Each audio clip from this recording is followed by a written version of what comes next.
사무엘하 3장. 사울의 집안을 지지하는 사람들과 다윗의 추종자들 사이에 전쟁이 오랫동안 계속되자 다윗은 점점 강해지고 사울의 집안은 점점 약해져 가고 있었다. 다윗은 헤브론에 사는 동안 6 아들을 낳았다. 그들 중 맏아들은 이스라엘 여자 아히노암에게서 태어난 암논, 둘째 아들은 나발의 아내였던 갈멜 사람 아비가일에게서 태어난 길르압, 셋째 아들은 그술 왕 달메의 딸 마아가에게서 태어난 압살롬, 넷째 아들은 학기색에서 태어난 아도니아, 다섯째 아들은 아비달에게서 태어난 스바냐, 여섯째 아들은 에글라에게서 태어난 이드르암이었다. 사울의 집안을 지지하는 자들과 다윗의 추종자들 사이에 전쟁이 계속되는 동안 아브넬은 사울의 집안을 지지하는 자들 가운데서 점점 자기 세력을 굳혀갔다. 그가 사울의 첩 중에서 아야의 딸이었던 리스바와 정을 통하자 사울의 아들 이스보셋이 자기 아버지의 첩과 간통했다고 아브넬을 책망하였다. 그러자 그는 격분하여 이렇게 외쳤다. 내가 유다 편을 들 개 같은 인간으로밖에 보이질 않소? 내가 오늘날까지 당신의 부친 사울의 집안과 그의 형제들과 그의 친구들에게 은혜를 베풀었을 뿐만 아니라 당신을 다윗의 손에서 건져내었는데도 당신은 이까짓 여자 하나로 나를 책망한단 말입니까? 여호와께서는 사울과 그 후손들에게서 나라를 빼앗아 다내서 브엘세바까지 이스라엘과 유다 전체를 다윗에게 주겠다고 약속하였소. 내가 만일 이 약속이 이루어지도록 최선을 다하지 않는다면 하나님이 나에게 무서운 벌을 내리시기 바라겠소. 이스보셋은 이 말을 듣고 아브넬을 두려워하여 감히 한마디도 대답하지 못하였다. 그러고서 아브넬은 다윗에게 이런 전가를 보냈다. 이 땅이 누구 것입니까? 나와 협상합시다. 온 이스라엘이 당신에게 넘어갈 수 있도록 내가 당신을 돕겠습니다. 그래서 다윗은 좋다. 하지만 한 가지 조건이 있다. 내가 사울의 딸 미가를 나에게 데려오너라. 그렇지 않으면 내가 너와 협상하지 않겠다 하고 아브넬에게 통보한다. 이스보셋에게 이런 전가를 보냈다. 내 아내 미가를 나에게 돌려주시오. 내가 그녀와 결혼하기 위해서 블레셋 사람의 포피 100개를 상납하였소. 그러자 이스보셋이 미가를 그녀의 남편 발디엘에게서 데려오라고 명령하였다. 그러나 그녀의 남편이 바오림까지 울면서 자기 아내를 뒤따라오자 아브넬이 그에게 집으로 돌아가거라 하고 말하였다. 그래서 그는 눈물을 머금고 되돌아갔다. 한편 아브넬은 이스라엘의 장로들과 상의하고 오랫동안 그들이 다윗을 자기들의 왕으로 삼고 싶어 했던 사실을 그들에게 상기시키면서 이렇게 말하였다. 자, 때가 왔소. 여호와께서 하신 말씀을 생각해 보시오. 내가 다윗을 통해서 블레셋 사람과 다른 대적들에게서 이스라엘을 구출하겠다고 하신 말씀 말이오. 아브넬은 또 베냐민 지파 사람들에게도 이 말을 하고 베냐민 사람들과 이스라엘 사람들의 생각을 다윗에게 보고하려고 헤브론을 향해 떠났다. 아브넬이 부하 20명을 데리고 헤브론에 도착하자 다윗은 잔치를 베풀어 그들을 환대하였다. 아브넬은 떠날 때가 되었을 때 다윗에게 이렇게 말하였다. 내가 돌아가면 모든 이스라엘 사람들을 불러 모아 그들이 당신을 왕으로 받아들일 수 있도록 하겠습니다. 그렇게 되면 당신은 원하던 것을 다 얻게 될 것이며 나라 전체를 다스리게 될 것입니다. 그래서 다윗은 그를 안전하게 돌아갈 수 있도록 하였다. 바로 그때 요압과 그의 부하들은 적을 약탈하고 많은 전리품을 가지고 돌아왔다. 그러나 그는 아브넬이 왕을 찾아왔는데도 왕이 그를 안전하게 돌려보냈다는 말을 듣고 왕에게 가서 말하였다. 이게 무슨 일입니까? 왕에게 찾아온 아브넬을 왕은 어째서 안전하게 돌려보냈습니까? 왕도 잘 아시겠지만 그가 여기까지 온 것은 왕을 속이고 왕의 모든 동태를 살피기 위해서입니다. 그러고서 요압은 사람들을 보내며 아브넬을 쫓아가서 그를 데려오라고 하였다. 그들이 시라 우물가에서 그를 만나 데려왔으나 다윗은 그 일에 대해서 아무것도 알지 못하였다. 아브넬이 헤브론에 도착했을 때 요압은 마치 그와 사사로운 이야기라도 하려는 듯이 그를 성문 곁으로 데리고 가서 그의 배를 찔러 죽여 자기 동생 아사엘의 원수를 갚았다. 후에 다윗은 그 일을 듣고 이렇게 말하였다. 아브넬의 피살 사건에 대해서 나와 내 백성은 조금도 죄가 없음을 여호와께서 아신다. 그 죄의 대가가 요압과 그의 모든 가족에게 돌아가기를 원하며 또 그의 자손들은 성병과 문둥병에 걸리거나 지팡이를 짚고 다니는 불구자가 되거나 굶어서 죽거나 전쟁에서 죽기를 원한다. 요압과 그의 동생 아비새가 아브넬을 죽인 것은 그가 기브온 전쟁에서 자기들의 동생 아사엘을 죽였기 때문이었다. 그때 다윗은 요압과 또 자기와 함께 있는 모든 사람들에게 너희는 모두 상복을 입고 아브넬의 죽음을 애도하여라 하였다. 그러고서 그는 직접 상여를 따라 묘지까지 가서 아브넬을 헤브론에 장사하고 그 무덤가에서 소리 높여 울었다. 그러자 백성들도 함께 울었다. 이때 다윗왕은 아브넬을 위해 이런 애가를 지어 불렀다. 어째서 아브넬은 바보처럼 죽어야만 했는가? 내 손이 묶이지 않았고 내 발이 족쇄에 채이지 않았는데 악한에게 죽은 자처럼 내가 허무하게 죽었구나. 그러자 모든 백성들은 다시 그의 죽음을 슬퍼하며 울었다. 아브넬을 장사하는 날 다윗이 하루 종일 아무것도 먹지 않자 모든 백성이 그에게 와서 음식을 권하였다. 그러나 다윗은 해 지기 전에 아무것도 먹지 않겠다고 하나님 앞에 맹세까지 하면서 완강히 거부하였다. 백성들은 이것을 보고 기뻐하며 왕이 하는 일이라면 무엇이든지 다 기쁘게 여겼다. 그제서야 유다와 이스라엘의 모든 백성들은 다윗의 행동을 보고 그가 아브넬의 살해 사건에 조금도 관련되지 않았다는 것을 알게 되었다. 그때 다윗은 그의 신하들에게 이렇게 말하였다. 오늘 이스라엘에서 한 사람의 위대한 지도자가 죽은 것을 그대들은 알지 못하시오? 내가 비록 하나님이 세우신 왕이지만 오늘날 내 힘이 약하여서 다루기에 벅찬 수르야의 이 두 아들을 어떻게 처리해야 할지 모르겠구나. 아무튼 여호와께서 악한 자들에게 그들의 악한 행위대로 갚아 주시기를 원할 뿐이오. 고린도전서 14장. 여러분은 사랑을 추구하고 영적인 선물을 사모하며 특별히 예언을 하도록 하십시오. 방언을 하는 자는 사람에게 말하는 것이 아니라 하나님에게 말합니다. 이것은 아무도 그의 말을 알아들을 수 없는데도 그는 영으로 신비한 것을 말하기 때문입니다. 그러나 예언하는 자는 사람에게 말하여 덕을 세우고 격려하며 위로합니다. 방언하는 사람은 자기 덕을 세우지만 예언하는 사람은 교회의 덕을 세웁니다. 나는 여러분이 모두 방언하기를 바라지만 예언하기를 더욱 바랍니다. 방언을 통역하여 교회의 덕을 세우지 않으면 방언하는 사람보다는 예언하는 사람이 더 낫습니다. 형제 여러분, 내가 여러분에게 가서 방언으로만 말하고 계시나 지식이나 예언이나 교훈을 말하지 않는다면 여러분에게 무슨 유익이 되겠습니까?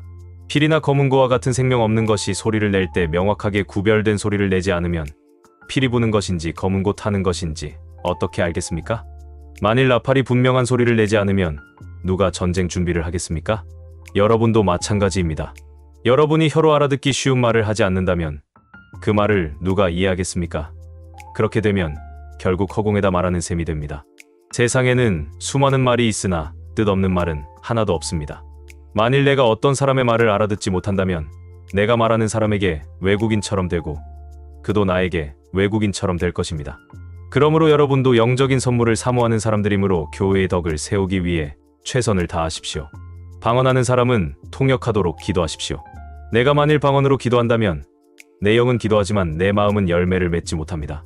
그러면 내가 어떻게 해야 되겠습니까? 나는 영으로 기도하면서 마음으로 기도하고 영으로 찬송하면서 마음으로 찬송하겠습니다.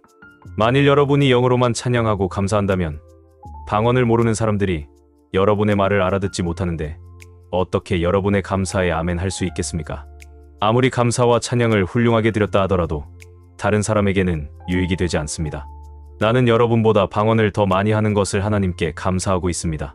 그러나 나는 교회에서 1만 마디 방언을 하는 것보다 오히려 남을 가르치기 위해 알아들을 수 있는 5마디 말을 하고 싶습니다. 형제 여러분, 아이들처럼 생각하지 마십시오. 악에 대해서는 어린아이가 되고 생각하는 일에는 어른이 되십시오. 율법에서도 알아들을 수 없는 이상한 말을 짓거려대는 외국 사람을 통해 내가 이 백성에게 말해도 그들은 내 말을 듣지 않을 것이다라고 주께서 말씀하셨습니다. 그러므로 방언은 믿는 사람을 위한 것이 아니라 믿지 않는 사람을 위한 표이며 반면에 예언은 믿지 않는 사람을 위한 것이 아니라 믿는 사람을 위한 표입니다. 만일 온 교회가 모여서 모두 방언을 하고 있을 때 그것을 모르는 사람들이나 불신자들이 들어와서 여러분을 보면 미쳤다고 하지 않겠습니까? 그러나 모든 사람이 예언하고 있을 때 불신자나 방언을 모르는 사람들이 들어오면 그들의 말에 양심의 가책을 받고 자기가 죄인이라는 것을 깨닫게 됩니다.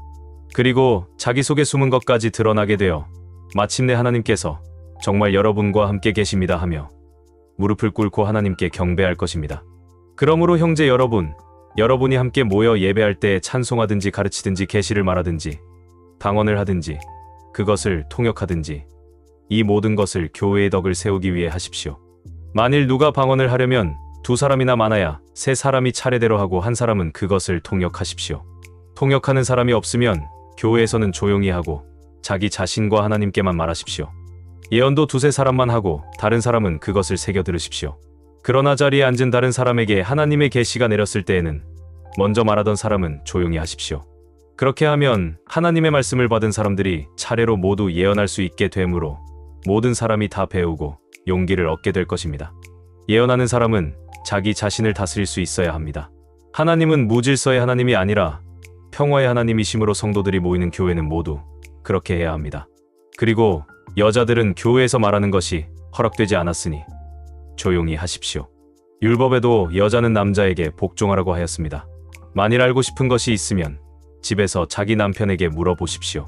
여자가 교회에서 말하는 것은 부끄러운 일입니다. 하나님의 말씀이 원래 여러분에게서 나왔습니까? 여러분만 하나님의 말씀을 받았습니까?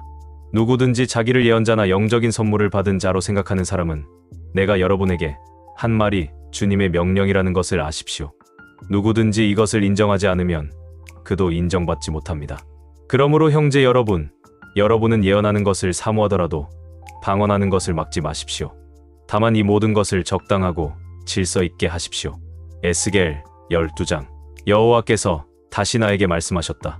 사람의 아들아, 너는 아주 못된 백성 가운데 살고 있다. 그들은 볼 수 있는 눈을 가지고도 보지 않으며 듣는 귀를 가지고도 듣지 않으니 이것은 그들이 거역하는 백성이기 때문이다. 사람의 아들아, 이제 너는 짐을 꾸려 대낮에 그들이 보는 데서 내가 있는 곳을 떠나 다른 곳으로 가거라. 그들이 비록 거역하는 백성이라도 내가 떠나는 것을 보면 아마 깨달을 것이다. 낮에는 그들이 보는 앞에서 피난민처럼 내 짐을 밖으로 내고 저녁 때에는 그들이 보는 데서 내가 포로되어 가는 것처럼 떠나라. 너는 그들이 지켜보는 가운데서 내 집의 벽을 뚫고 그리로 짐을 내어 그들이 보는 데서 내 짐을 어깨에 메고 어두움 속으로 사라져야 한다. 그때 너는 땅을 보지 않도록 얼굴을 가려라. 내가 행하는 이 모든 일이 이스라엘 백성에게 하나의 징조가 될 것이다. 그래서 나는 명령을 받은 대로 낮에 피난민처럼 짐을 꾸려 저녁 때 내 손으로 우리 집 벽을 뚫고 짐을 밖으로 내어 그들이 보는 데서 어깨에 메고 떠났다. 다음 날 아침에 여호와께서 말씀하셨다. 사람의 아들아, 거역하는 이스라엘 백성들이 내가 무엇을 하느냐고 묻지 않았느냐? 너는 나 주 여호와가 그들에게 하는 말을 전하라. 이것은 예루살렘에 있는 왕과 이스라엘 백성을 위한 것이다. 너는 내가 행한 것이 앞으로 그들에게 일어날 일의 징조라고 말해 주어라. 그들은 포로로 잡혀갈 것이다. 왕은 저녁 어두울 때에 짐을 어깨에 메고 나가되 백성들이 뚫어준 성벽 구멍으로 짐을 내어 피신할 것이며 나갈 때에 얼굴을 가리고 땅을 보지 않을 것이다. 그러나 나는 내 그물을 펴서 그를 잡아 갈대아 사람들의 땅인 바빌론으로 끌고 가겠다. 그러나 그는 그 땅을 보지 못하고 거기서 죽을 것이다. 내가 그의 신하들과 경호원들을 사방 흩어버리고 칼로 그들을 추격할 것이다. 내가 그들을 사방 분산시켜 이방 나라에 흩어버리면 그제서야 그들이 나를 여호와인 줄 알 것이다. 그러나 내가 그들 중에 소수의 사람들을 전쟁과 기근과 질병 가운데서도 살아남게 하여 그들의 행위가 얼마나 악하고 추한가를 그들이 간 나라에서 깨닫게 하겠다. 그러면 그들이 나를 여호와인 줄 알 것이다. 여호와께서 또 나에게 말씀하셨다. 사람의 아들아, 너는 떨면서 음식을 먹고 놀라고 근심하면서 물을 마셔라. 그러고서 너는 이 땅 백성들에게 말하라. 주 여호와께서 예루살렘과 이스라엘 땅에 사는 사람들에 대하여 이렇게 말씀하셨습니다. 그들이 근심하면서 음식을 먹고 절망 가운데서 물을 마실 것이다. 이것은 그곳에 사는 모든 사람들의 죄로 그들의 땅이 모조리 황폐해질 것이기 때문이다. 사람들이 사는 성들이 황폐해지고 못쓰게 되면 그제야 너희가 나를 여호와인 줄 알 것이다. 여호와께서 다시 나에게 말씀하셨다. 사람의 아들아, 이스라엘 땅에서 사람들이 날은 지나가고 환상은 이루어지지 않는다 하는데 이 속담이 어찌 된 것이냐? 이제 너는 그들에게 나 여호와가 하는 말을 전하라. 내가 이 속담을 그치게 하겠다. 사람들이 다시는 이스라엘 땅에서 이 속담을 사용하지 못할 것이다. 이제 모든 환상이 이루어질 날이 가까웠다. 앞으로는 이스라엘에 거짓된 환상이나 잘못된 예언이 없을 것이다. 나 주 여호와가 말하지만 내가 하는 말이 지연되지 않고 이루어질 것이다. 거역하는 백성아, 내가 너희 생전에 내가 말하는 것을 이룰 것이다. 이것은 나 여호와의 말이다. 여호와께서 또 나에게 말씀하셨다. 사람의 아들아, 이스라엘 백성은 너의 환상과 예언이 먼 미래의 것이라고 말하고 있다. 그러므로 너는 그들에게 나 주 여호와가 이렇게 말한다고 일러주어라. 이제는 지체되는 일이 없이 내가 한 말이 다 이루어질 것이다. 이것은 나 주 여호와의 말이다. 시편 51편. 하나님이시여, 주의 한결같은 사랑으로 나를 불쌍히 여기시며 주의 크신 자비로 내 죄의 얼룩을 지워 주소서. 나의 모든 죄악을 씻어주시며 나를 죄에서 깨끗하게 하소서. 나는 내 잘못을 인정하며 항상 내 죄를 의식하고 있습니다.